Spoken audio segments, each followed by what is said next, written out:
guys, good morning. So, dito tayo sa multicab na to. So ang issue nito guys ay maingay pag nag aircon.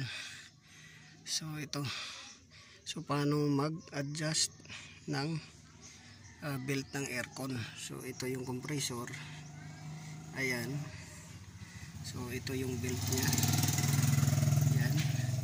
Ito naman yung belt ng makina. So yan,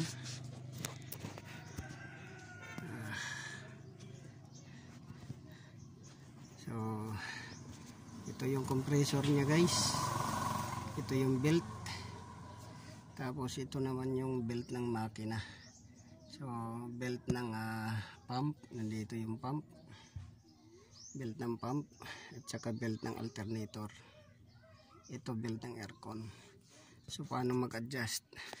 So una guys, itong dosi na to dito, dalawa, yan, luwagan nyo muna yan, luwagan nyo muna.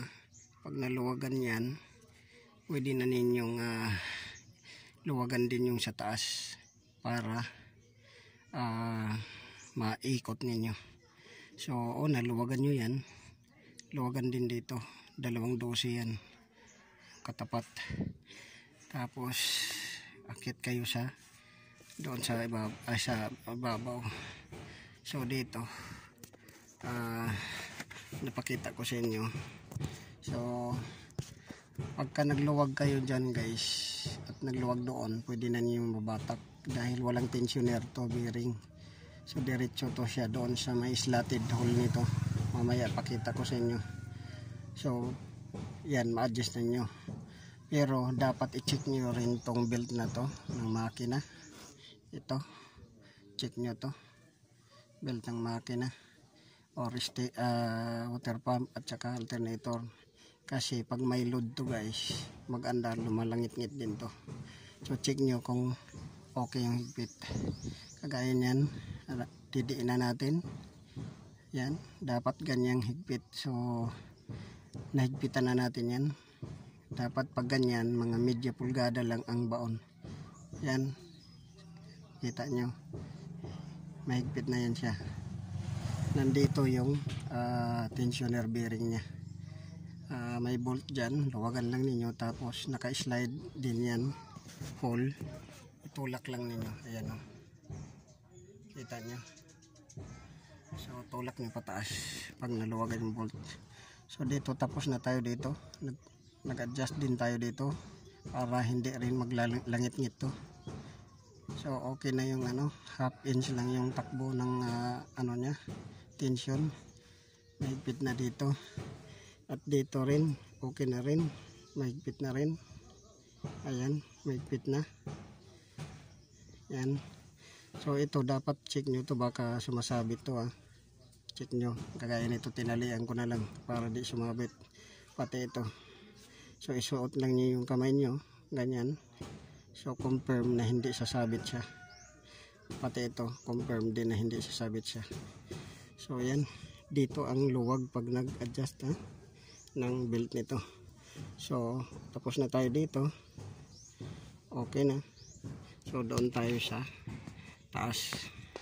So dito tayo sa taas. Yan. So mayroon dito dosi na isa sa gilid ito. Luwagan din ninyo yan. Pag naluwagan ninyo yan, pwede na ninyong batakin dito itong compressor. Ito, aircon compressor. Pag batak nyo dito, kailangan nyo ng ito, kagaya ng ginawa ko. So ngayon pwede natin i-release yan. Ayan, release natin. So mahigpit na siya. So ang size pala nito guys, itong Suzuki DE64W, ay hindi, Mazda ba to? So ang size ng belt niya sa compressor ay 6PK 783. 6PK 783. IPOM. Ay EPDM ba to na brand? 6PK 783 yung size niyan.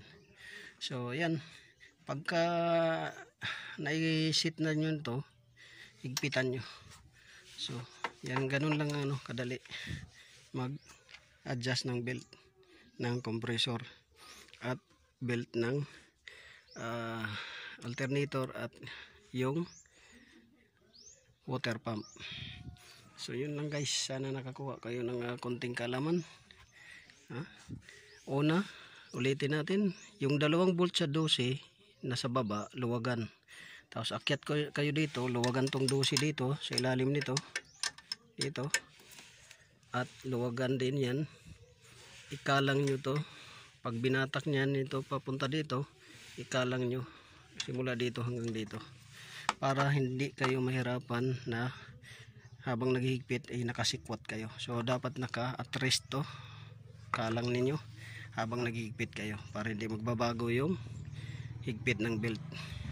So yun, ganun lang. Tapos higpitan nyo na dito, tapos balik kayo sa baba. So yun, ganun lang. So this is Autoboyson. Sana nakakuha kayo ng konting alamam. God bless you all. Pa-like, subscribe na lang yung YouTube channel natin, at saka pa-share.